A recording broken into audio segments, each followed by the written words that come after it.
সারা দেশের অসংখ্য জনগণ সাংবাদিকের দিকে তাকিয়ে থাকে, তারা একটা সঠিক তথ্য নির্ভর একটি সঠিক তথ্য চায়।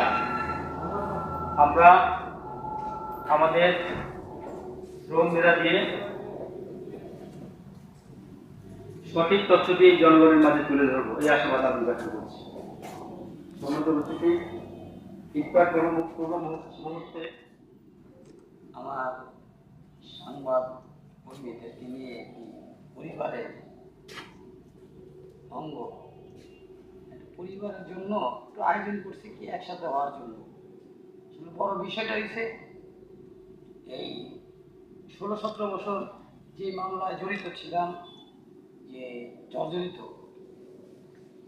সেই মামলার নিষ্পত্তি এবং খালাস পাওয়াতে আমি সবাই এক করার জন্য ডাকছি। সবাই আসে নাই, অনেক দূর মানে অনেক দূরের বিভাগীয় দক্ষিণ উত্তর অনেক জায়গা থেকে আসে নাই।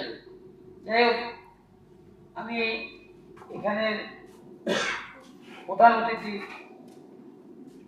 জাতীয় সাংবাদিক সংস্থার মহাসচিব জনাব আলমগীর মোহাম্মদ আলমগীর গনি, আরো আছেন উপস্থিত সরকার জামাল।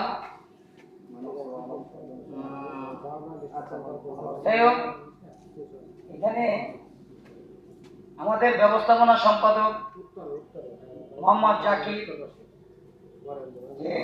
যার জন্য এই আয়োজন করতে পারছি। আর আমাদের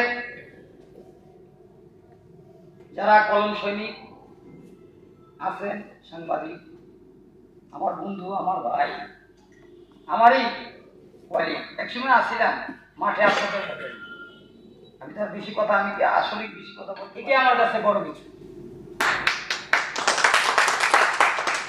এই যে বর্তমানে গেছে ফ্যাসিস্টের সময় যেই কাজগুলো আমরা দেখছি, সাংবাদিকদের যেভাবে টোটা চিপা ধরছে, যেভাবে মিথ্যা মামলা দিচ্ছে, যেভাবে অপহরণ করছে, যেভাবে টর্চারিং করছে, মানবিক, অর্থনৈতিক সব দিক দিয়ে, আজ ফ্যাসিস্ট এই যে ছাত্র জনতা নয়, শুধু রিক্সার শ্রমিকও রাজপথে ছিল জুলাইতে। দেশটা কিছুদিন আগে একটা বক্তব্য শুনলাম যে নতুন আইজিবি মানে শপথ